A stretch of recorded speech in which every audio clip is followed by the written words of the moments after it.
segunda aula da matéria de escatologia. Diga, escatologia. Escatologia. Escatologia é a doutrina das últimas coisas. Vamos a ela, amém? Bem, aqui a gente tem a definição de escatologia. Escatos é o último, no grego, escatologia é estudo. Então é estudo das últimas coisas. No que concerne a igreja, a escatologia é o estudo das profecias que falam sobre o fim dos tempos. O tempo final da igreja na terra, ok? Muito bem, vamos lá. Bem, os principais fatos que a gente vai abordar será a vinda de Jesus, a grande tribulação, o julgamento das nações, o milênio, o juízo final e o novo céu e a nova terra. Estou passando rápido essa parte, porque essa parte já foi vista semana passada. Ok? Muito bem. A vinda de Jesus e os fatos ligados ao arrebatamento da igreja são a ressurreição dos mortos, que é a primeira ressurreição, o rapto da noiva, que é o arrebatamento da igreja. Diga, arrebatamento da igreja. Não é arrebentamento, é arrebatamento da igreja. Glória a Deus. Muito bem. Depois vem o tribunal de Cristo, as coroas reservadas para o povo de Deus, o galardão reservado para os crentes. E por que cremos que Jesus voltará? Tem uma razão por que devemos crer. A extensão da vinda de Jesus. Eu dei uma palhinha aqui a semana passada sobre a profundidade da obra de Cristo. A gente tem uma visão muito pequena do sacrifício de Jesus. Normalmente nós, os crentes, olhamos para o sacrifício de Cristo na cruz e a gente tem aquela visão assim: não, Jesus morreu para nos salvar, ponto. Não, isso é só uma parte do que de verdade ele veio fazer, ok?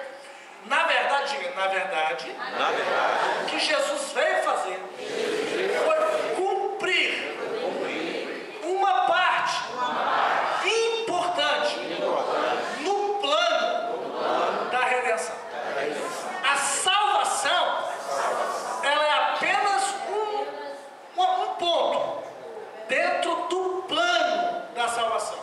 Que no plano da salvação, no plano da redenção, na salvação está incluso somente a salvação do homem. Diga, somente a salvação do homem. Somente a salvação. Entendeu? Mas, quando a gente diz plano da redenção, aí está incluso todo o planeta, toda a criação, inclusive os céus. Quando Deus fala de salvação, ele está se referindo ao homem, ao ser humano, ao descendente de Adão. Ok? Mas, quando falamos do plano da redenção, aí não. Aí está incluso os céus e a terra. A redenção, ela é muito maior do que só a salvação. A salvação está contida dentro da redenção. Mas a redenção é um plano muito maior. Entenderam isso? Diga comigo. A redenção implica na... Estou procurar a palavra. Isso. A redenção implica na restauração de tudo aquilo. Aliás, vou falar restituição, que é uma palavra melhor. Achei a palavra melhor. A redenção implica na restituição de tudo aquilo que o homem perdeu. Entenderam isso? O que é que você perdeu, o que nós perdemos, o que Adão perdeu quando caiu no Éden? 3 coisas. Alguém pode dizer alguma delas? Hã? Vida eterna. A comunhão? Mas A intimidade. não isso aí é uma consequência, na verdade. Mas ele perdeu outra coisa. Eternidade. Que implica na comunhão. Eternidade. A eternidade, boa. A autoridade, não, é consequência também. Relacionamento é uma consequência. Eu vou falar porque senão a gente vai perder muito tempo. O homem perdeu, fale comigo, o homem perdeu o corpo, és pó, e ao pó tornarás. Ok?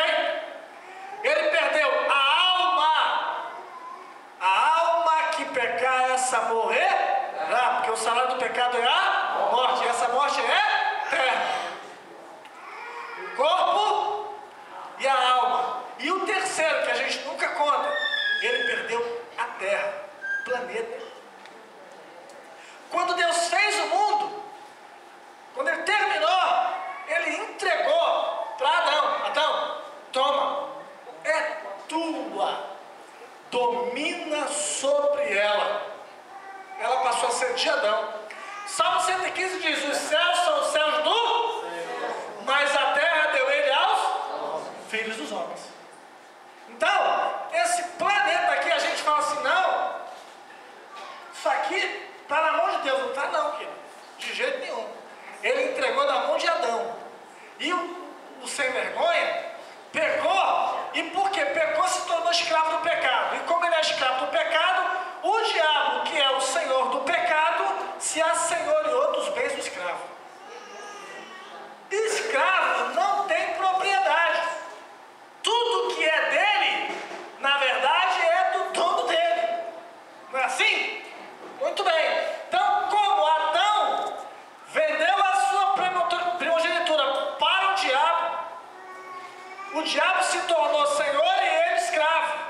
Tudo que pertencia ao escravo, o mundo, está na mão do diabo. Jesus falou assim: o mundo jaz no, não está na mão de Deus. Aí tem gente que fala assim, mas por que Deus deixa tanta guerra, tanta fome, tanta peste, tanta maldade, tanta violência no mundo? Porque não está na mão dele. O mundo está na mão do diabo.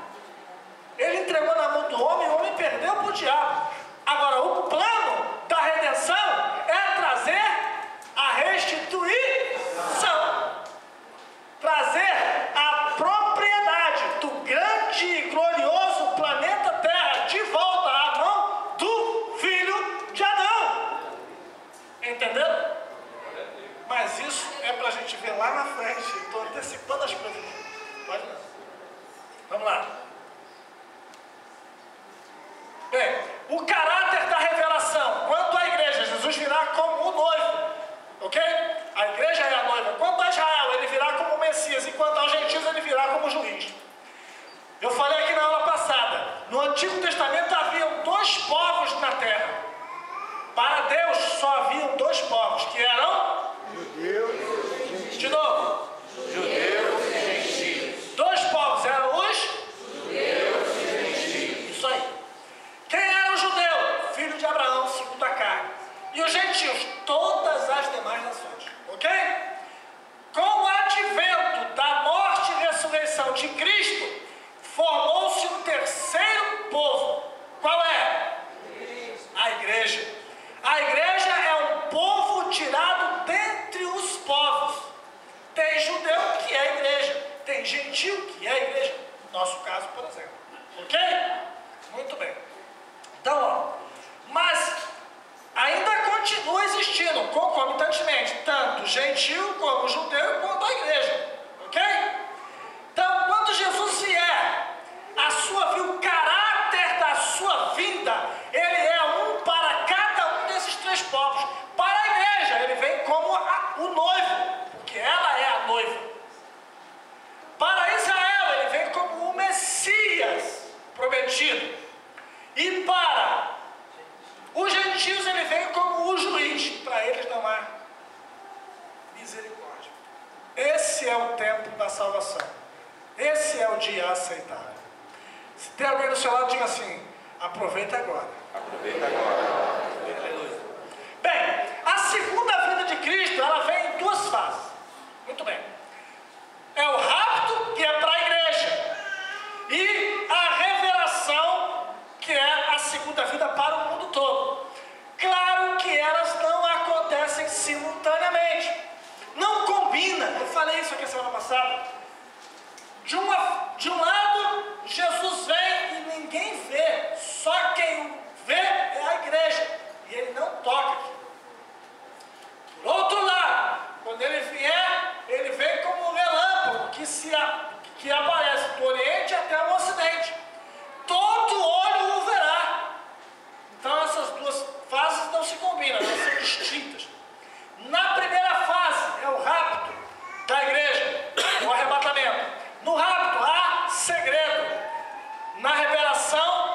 será público. No rapto, Jesus ficará nos ares. Na revelação, ele virá sobre o Monte das Oliveiras. No rapto, ele virá aos santos. Na revelação, ele virá com os santos. No rapto, haverá uma profunda alegria. Na revelação, profunda lamentação. No rapto, os incrédulos serão deixados. Na revelação, eles serão destruídos. É complicado. Diga para quem está falando, aproveita agora. Bem, isso aqui eu vou deixar para depois, senão a gente vai não dá, deixa para cá. Falei das dispensações, né? Nós estamos ali, ó, igreja. Você vê que a gente está lá no final da escada. Já estamos no penúltimo degrau. Então, olha para quem está falando e fala assim, aproveita agora. Estamos descendo a ladeira. Gente, eu não sei se eu vou chegar aí. Isso aqui é um problema. Eu não sei se eu vou conseguir chegar aqui. Isso aqui é o Apocalipse, quadro a quadro. Ok? Prestem atenção. O Apocalipse,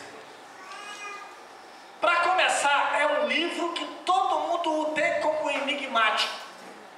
Um livro complicado, cheio de trombetas, taças, ais, não é? É só pegar o Apocalipse que você vai pegar, ai! Não é verdade? Mas na verdade, irmãos, tudo que começa na Bíblia começa em Gênesis. Tudo que termina na Bíblia termina em Apocalipse. Ok? Por que o Apocalipse parece até macumba? É 7 isso, 7 aquilo, 7 aquilo outro. Que negócio é esse? Tem algum pai de chiqueiro aí? Muito bem. Pai de santo é Deus. Vamos lá. Voltando. Por quê? A numerologia bíblica ela é muito coerente. Ok? Os números no texto sagrado, eles são definidos pela profecia. Por exemplo, todas as vezes que você lê na Bíblia que o número 1 está em evidência, ele está aparecendo muito, ali está sendo colocado em evidência a figura do Pai na Trindade. Deus, o Deus Trino, o Elohim. Lembra lá de Gênesis 1? Bereshit bara Elohim.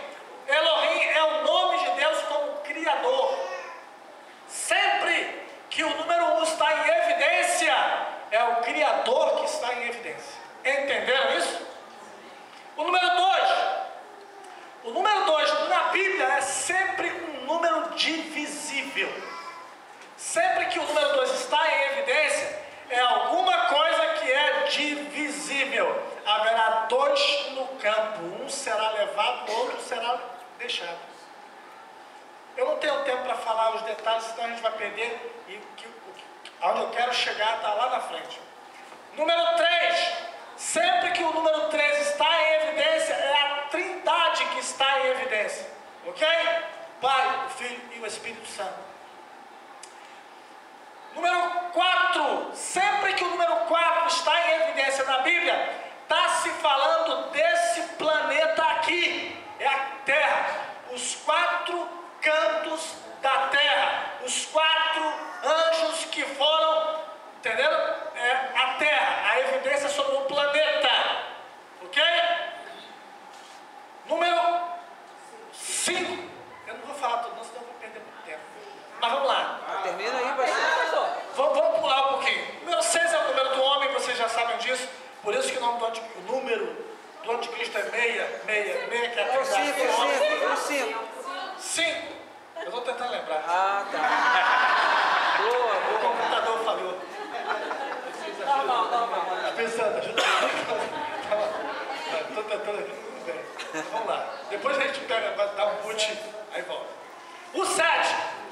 7 todo mundo sabe, não é isso? 7 é o número da perfeição. Bem mais alto, você pode melhorar isso aí, vai, enche o pulmão aí, vai. 7 é o número da perfeição. Vocês estão pior do que eu. Não. Fala mais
que não dá para mensurar. Então é dito 10 vezes 10.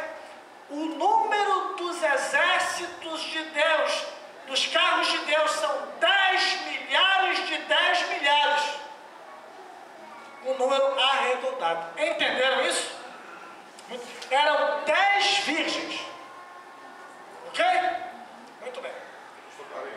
Sim, vai. 40. Eu já ouvi falar que 40 é o tempo de provação para aprovação. É verdade isso? Na verdade, não. A gente tira isso lá do deserto. 40 tem dois números para a geração na Bíblia. É o 40 e o 70. Ok? Para se levantar uma nova geração, são 40 anos.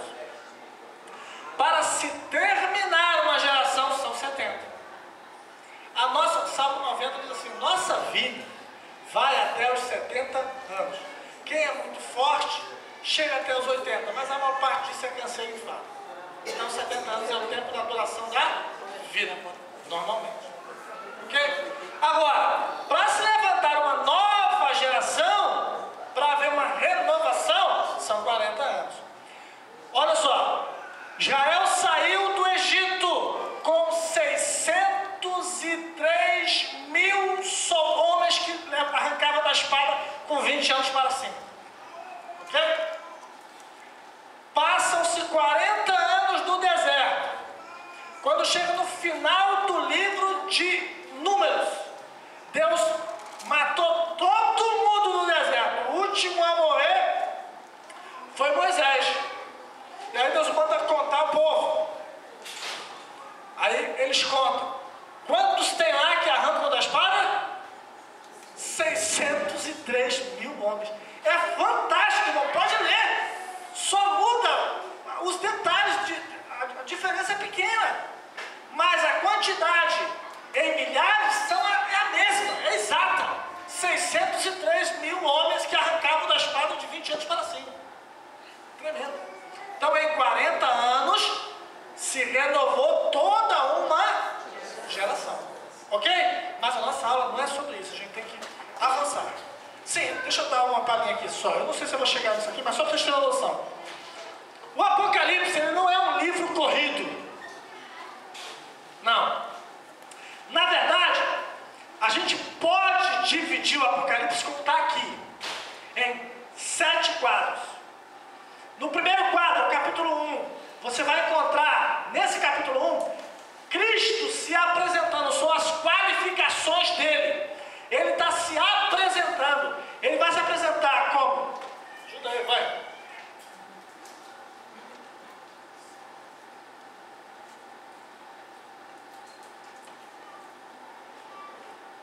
Ok.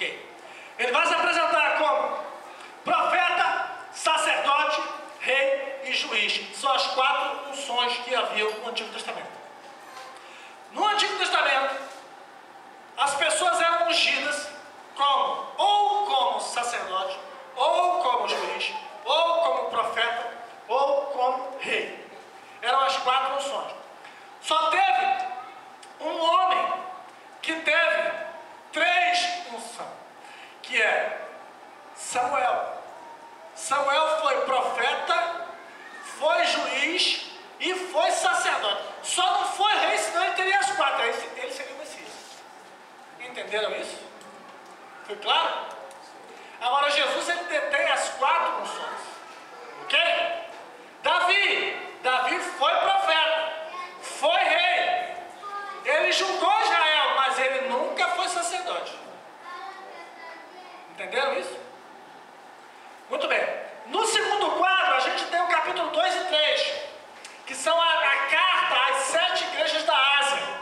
O foco dessas cartas é a história da igreja. Eu falei aqui a semana passada e vou tornar a dizer. O Apocalipse, ele é a continuação de Atos dos Apóstolos. O livro de Atos, ele não termina. Pergunta a quem está ao seu lado, Jesus, você sabia que o livro de Atos dos Apóstolos não termina?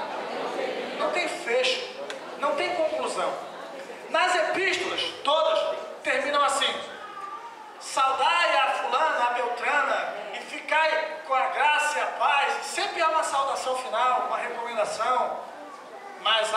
tem.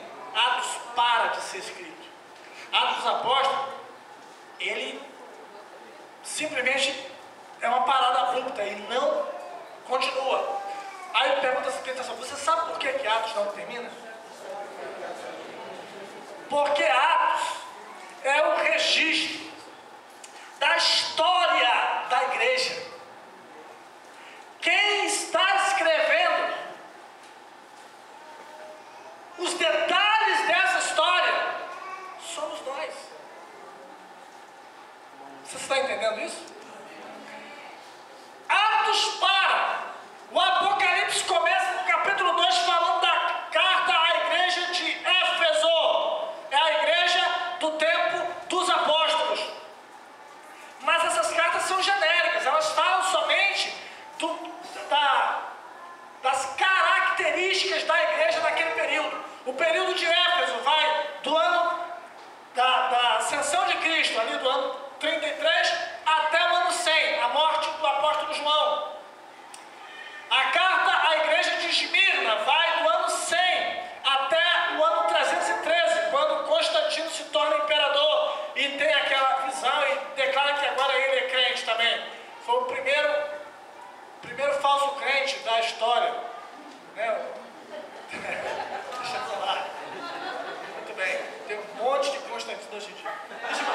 Vamos voltar aqui. A carta à igreja de Sardes, né? Sardes é a igreja imperial, é aquela igreja aonde Satanás habita. Está dito lá, eu sei onde você está, onde Satanás habita. Ok? É essa igreja que é idólatra. Para essa igreja ele se apresenta como filho de Deus, para uma igreja que adora Maria. Ele fala, não sou filho dela não, sou filho de Deus.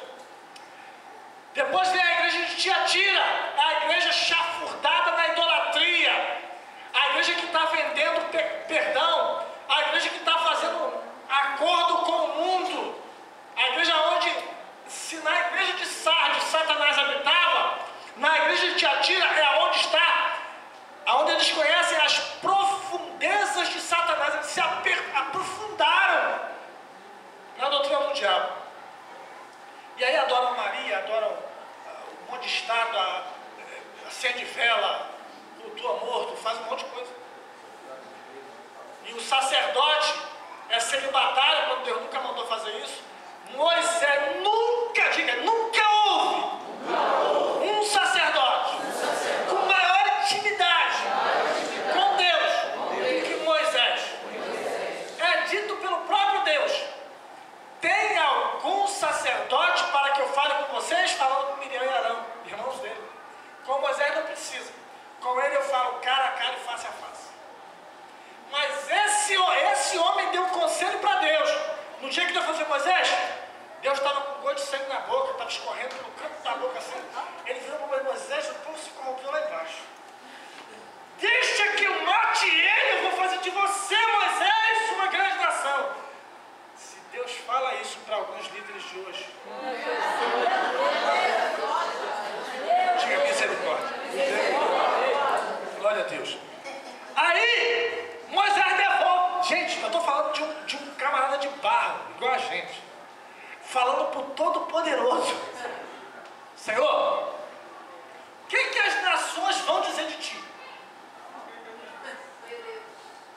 Aí Deus, a ficha cai, né? Aí Deus devolve. Tá bom, Moisés. Mas desce lá, porque o teu povo não é mais dele, é tudo de Moisés. O teu povo se corrompeu, vai! Aí Moisés desce, acontece aquele negócio todo. Agora, onde eu quero chegar? Eu quero chegar assim aqui. Esse homem que nunca ninguém teve essa intimidade, só ele. Esse homem casou 2 vezes. Casou com... Me ajuda aí. Moisés, Zípora. Casou com Zípora, filha de Jetro, sacerdote de Midian. Zípora lá na frente morre. Aí Moisés casa com outra mulher.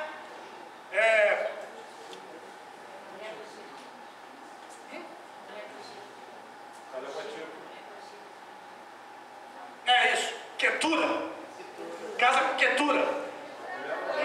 Não, é Ketura Abraão. Tá bom. Ah, qual é o nome da mulher aqui? Sim, mas qual é o nome? Não tem não? Casou com a irmã. Entendeu? É isso aí, né? Acertei. Revelação. Só foi olhar para o pastor Nivaldo, veio. Você está entendendo? Agora, preste atenção. Por que hoje os sacerdotes que não chegam nem perto não podem casar? Só para pensar. E um detalhe, tá? Só uma informação para você. Até o ano 1100, se eu não me engano, eu posso estar errado em alguns poucos anos, mas se eu não me engano é 1100. Até o ano 1100, os padres casavam. A lei do celibato só entrou na Igreja Católica a partir do ano 1100, se eu não me engano. Tá? Isso devido à questão de herança, porque os padres na época só entravam para o mosteiro, as crianças só entravam para o mosteiro mediante um dote muito alto dos seus pais. Então só quem podia ser padre na idade média, na alta idade média, eram os filhos dos ricos, que era honra para uma família ter um filho padre. E aí esses camaradas entravam e eles eram herdeiros de riqueza. E aí o Papa, se eu não me engano, Leão X, estabeleceu, não, a partir de agora ninguém casa. Por quê? Morrendo eles, toda a fortuna fica para a Santa Sé. Ok? Mas vamos aqui. Vou voltar aqui, senão assim não. Aqui, de novo. O primeiro quadro. Sim, aqui as igrejas, capítulo 2 e 3. No capítulo 4, eles estão superpostos, estão entendendo aqui? Por quê? João, no início do capítulo 4, ele recebe uma ordem.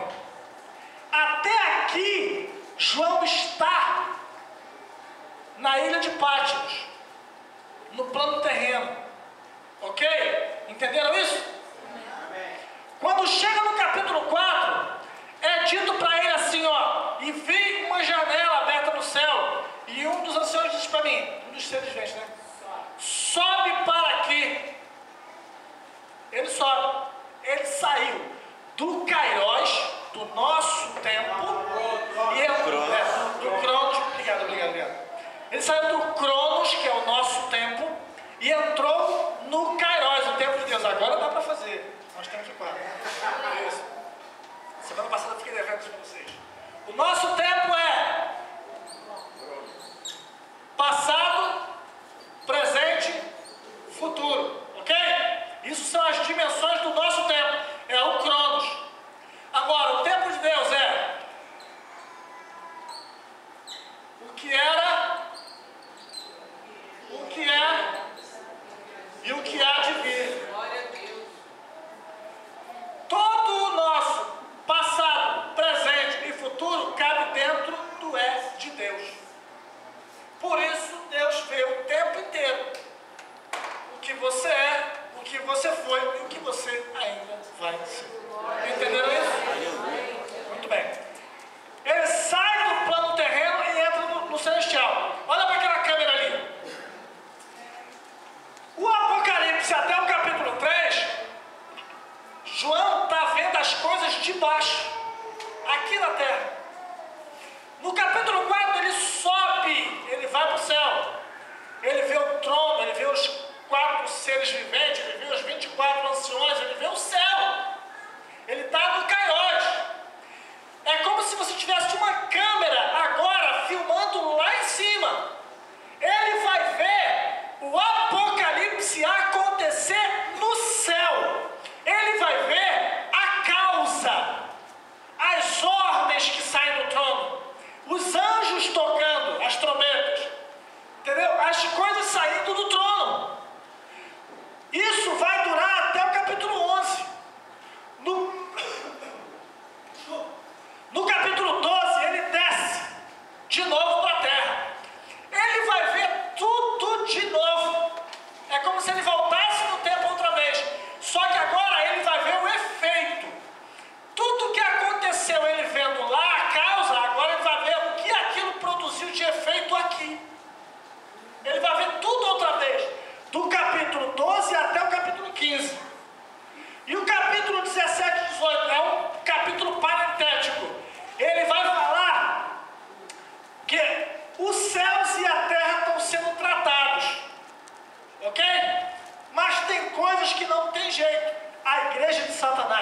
não tem redenção. Ok? A terra tem, diga, a terra tem redenção. Lá na frente ele vai ver novos céus e nova terra. Mas não é que Deus destruiu isso aqui não. Diga, Deus não pode destruir esse planeta. Por quê? Ele prometeu a alguém: os mansos herdarão a terra. Ele não pode dar para ninguém. Ele não pode destruir. Ele já deu isso aqui para mim. Ok? Mas como é que a gente vai ver novos céus e nova terra? Olha para quem está do seu lado. Pergunta a essa pessoa: você está em Cristo? Responde. Então você é nova. Mas Deus matou o outro? Não.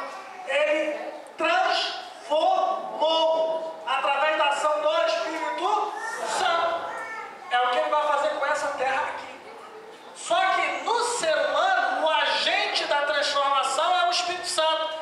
Na terra, que são elementos, o agente da transformação é o fogo. As forças da natureza, as pragas e os raios. Entenderam isso? Muito bem. A igreja de Satanás não tem salvação, não tem redenção, não tem como escapar. O que é feito com ela é destruído. Aí você vai ver lá no Apocalipse: caiu a grande Babilônia, a mãe das meretrizes da terra. Olha como é forte. João estava no Cronos, foi para o Kairos. A Babilônia nem se levantou ainda nos nossos dias, mas João já viu ela caindo. Entenderam isso? Estou sendo claro? Vocês estão entendendo mesmo? Vou pegar alguém para dar aula aqui. Estão aprendendo, né?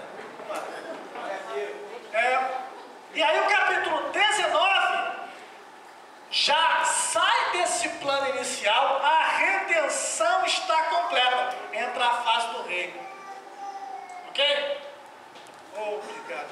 Valeu. Entendeu? Dá glória a Deus aí, vai. Pastor, mas como que a Babilônia cai se ela ainda não está aqui, mas ela cai? Como assim? O que eu quero dizer é o seguinte: nós estamos vivendo a história. João passou por cima da gente. Ele já viu o futuro. Entendeu isso?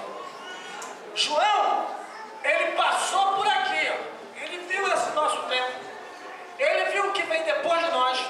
Ele viu o Apocalipse acontecer. E ele viu a cidade santa descendo do céu. Ok?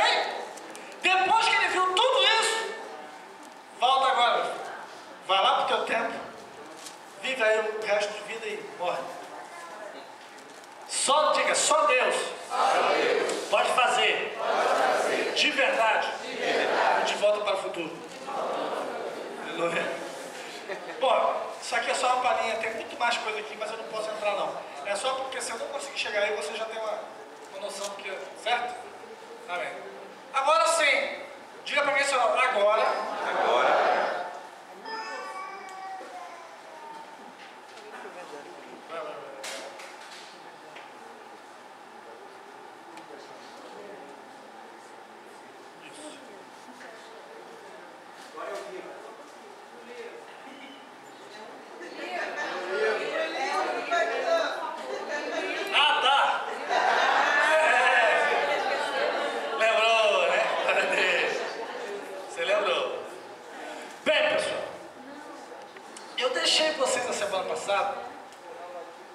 Na marca do pênalti para a gente entrar dentro da pequena área, a gente fazer o gol, né?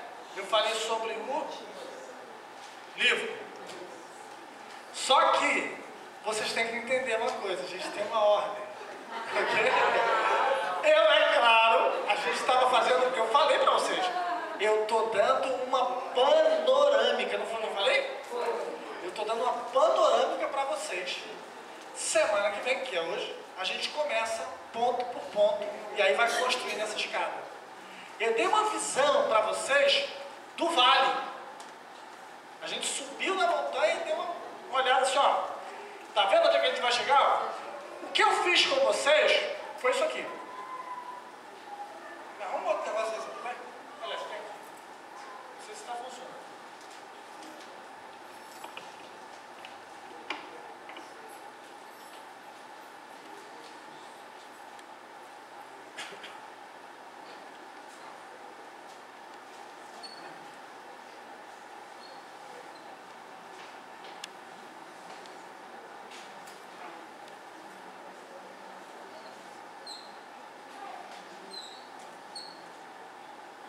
Imagine que isso aqui são várias montanhas, vários montes.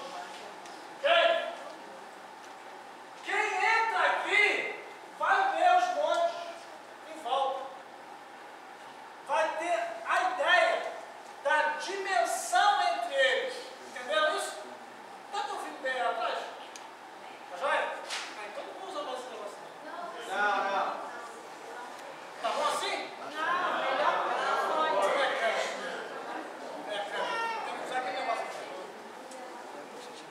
Agora, se você subir no encosto para ter uma visão panorâmica, você vai ver só o cume. E você não vai ter a dimensão da distância entre eles. O que eu fiz com você a semana passada foi isso aqui, ó. Eu te mostrei os montes de longe, mas eu não te dei a distância entre eles. Ok? Hoje você está entrando no vale. Agora você vai ter que andar, caminhar de um monte para o outro. Fala para quem está chorando, a caminhada é longa. Fala para quem está chorando, nós vamos chegar. Assim, nós vamos chegar. Mas a caminhada é longa. Diz assim, tenha paciência. Nós vamos chegar no livro. Mas você não cumpriu sua parte. Eu falei para você semana passada, traga visitantes. Cadê eles? Tem menos pessoas aqui hoje do que tinha semana passada. Com certeza. Semana passada tinha bem mais. Então, você está devendo. Então, por favor, semana que vem, traga mais visitantes. Nós vamos distribuir aqui um convite para você levar para quem você conhece, tá? Se você convidou e a pessoa não veio, passa numa loja de ferragem, material de construção, compra pelo menos 3 metros de corda nova. Vamos lá. Vamos aqui. Bem, primeiro, equilíbrio. Agostinho escreveu assim, ó, nas coisas essenciais, diga, unidade. Nas não essenciais, e em todas as coisas, nós não temos a pretensão de ser uma unanimidade. É claro e é lógico que se você conversar com outra pessoa sobre o que nós vamos ensinar aqui, alguns homens de Deus vão ter visões diferentes daquilo que nós vamos ensinar aqui. Até porque, em se tratando de escatologia, falamos de profecia, diga assim, profecia. Em se tratando de profecia, em parte conhecemos. E em parte profetizamos. Ou seja, conjecturamos. Ok? Quando é que a gente vai conhecer inteiro? Quando ele vier. Não há como precisar a profecia. Por quê? Porque a profecia ela tem uma linguagem própria. Diga, a profecia tem uma linguagem própria. Diga, é a linguagem profética. A linguagem profética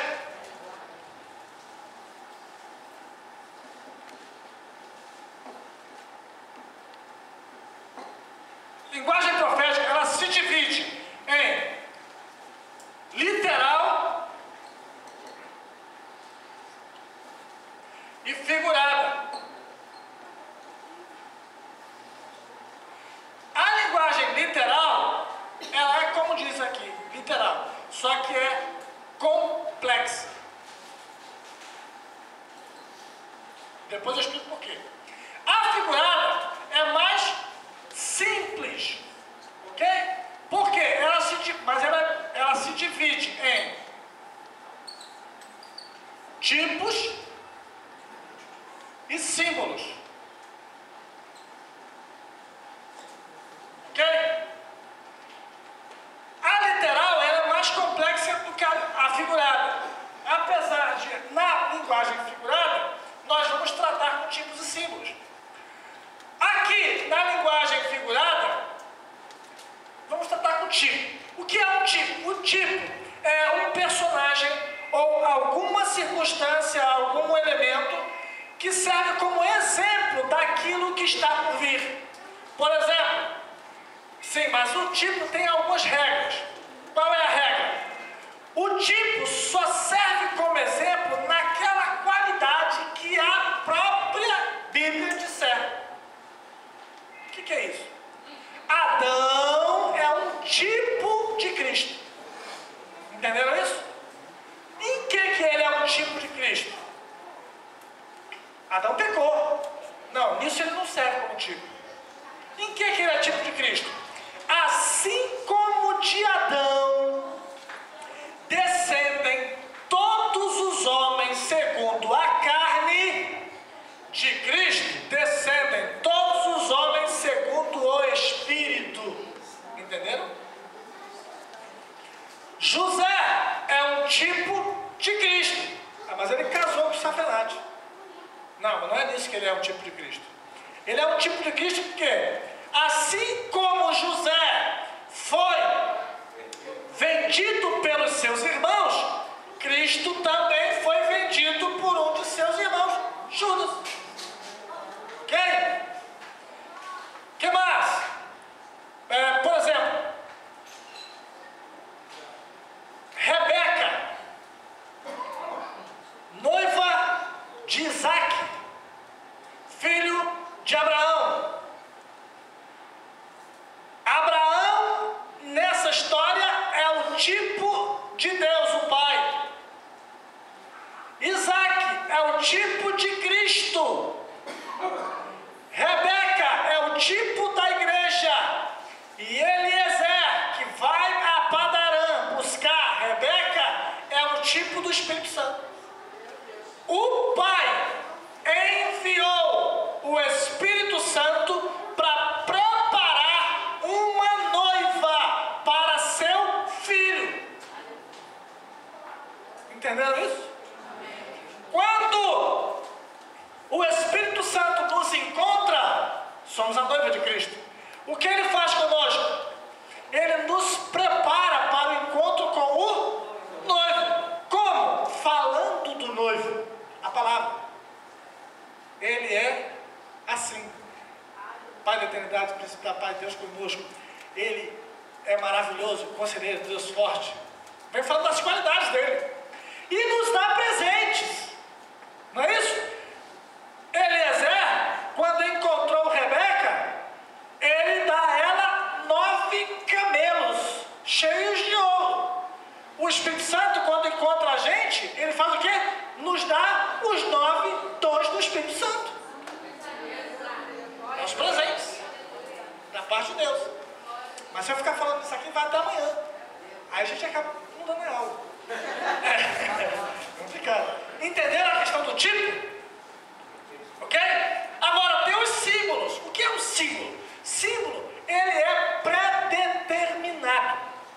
É dito de antemão o que ele significa. O semeador saiu a semear. Uma parte da semente caiu à beira do caminho, outra nos pedregais, a outra caiu, os pássaros levaram, e a quarta caiu em boa terra. Aí o próprio Jesus vai explicar: a semente é a palavra, o solo é o coração. A semente que caiu em boa terra é aquela que cai no coração daquele que crê na palavra e vai fazer o que foi determinado. Essa é a boa terra. O símbolo é explicado. Entenderam isso? Isso é a linguagem profética. Eu estou falando isso aqui para poder chegar em outro ponto. Porque é assim, a gente tem que construir uma escada. Senão você não vai entender quando eu chegar lá. Já a linguagem literal, diga a linguagem literal. É mais difícil. Apesar de ser literal, é mais complicado. Por quê? Porque o profeta vai usar palavras do seu tempo para explicar coisas e fatos que não existiam no seu tempo. Imagina você descrever uma coisa que você nunca viu, que ainda vai ser inventada. Você não tem palavras para descrever, você vai ter que usar o seu vocabulário lá do século antigo passado para descrever uma coisa que nunca existiu, que ainda vai ser inventada. Diga, e essa é a menor das dificuldades. Tem pior? Tem pior. Por quê? Por exemplo, João falar de um avião que não tinha no tempo dele, jogando bomba sobre a terra, ele vai fazer o quê? Eu vi uma águia voando pelo meio do céu, cuspindo fogo. É o que ele vai fazer, a analogia vai ser essa, ok? Mas e quando o profeta tem que descrever com palavras antigas e humanas realidades celestiais, que nem aqui na terra existe até hoje? E eu vi 4 seres viventes que tinham 4 faces. Eu vi um cordeiro cheio de olhos por diante e por detrás. Eu vi junto ao rio Quebar um querubim que era fogo da cintura para baixo e da cintura para cima era fogo puro. E eu pergunto até hoje, por que não falou que era tudo fogo? Linguagem profética. Entenderam isso? Agora vamos lá. Ok, linguagem profética. O Apocalipse, as profecias, elas têm essa questão da linguagem própria, a linguagem Muito bem. E aí tem, juntando essas coisinhas fáceis aqui, tem mais um fator complicador. Qual? O profeta, no auge da profecia, ele começa no natural e pula para o espiritual sem dar aviso. Ele usa a linguagem profética de uma forma que você às vezes fica sem entender. Por quê? Do mesmo tempo que ele está usando a linguagem literal, ele pula para a figurada sem dar aviso nenhum. E aí você que tem que descascar esse abacaxi. Ele começa dizendo assim: tu eras o rei de Tiro. Está falando de um homem, do mandatário terreno, de um camarada que era rei de uma cidade, que existiu de verdade. E aí, de repente, sem aviso, ele pula. Mas tu eras querubim ungido. Nunca foi. Está falando do cara? Não. Ele usou a figura do humano para falar da queda do querubim, de Satanás. Ele vai usar como trampolim um homem que deixou a soberba entrar no seu coração. E vai, a partir desse homem, descrever como foi a queda de Satanás do céu. Qual foi o pecado do diabo. E não avisa nada para ninguém. Você está entendendo? Há essa complexidade. Diga, por isso, estudar profecia não é fácil. Não é do dia para a noite. Não tem pelim-pim-pim. Não adianta você querer do dia para a noite aprender tudo. Não, não. Isso decorre de muito tempo de dedicação, estudo. Você tem que gastar tempo comparando, linkando textos, estudando, mergulhando no texto. Diga, a Bíblia é maravilhosa, desde que você tenha tempo para dedicar a ela. Você precisa sair do Facebook, você precisa sair da internet, desligar um pouco da televisão. Você precisa dar um pouquinho mais de tempo para Deus e menos para o diabo, para assim Deus poder botar aí dentro as ferramentas que Ele vai usar na sua vida. Você quer ser usado por Deus, mas você vive dando tempo para o diabo e depois tem a cara de madeira que diz: eu não tenho tempo para ler a Bíblia. Mentiroso.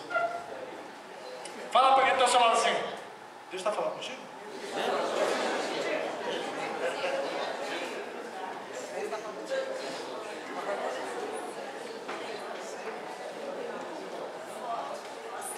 Gente, olha só. Em nome de Jesus. A cantina está aberta, não está? Gente, você tem 5 minutos. Vai lá e volta. Vai. Porque senão eu não posso passar direto dela, porque senão eu não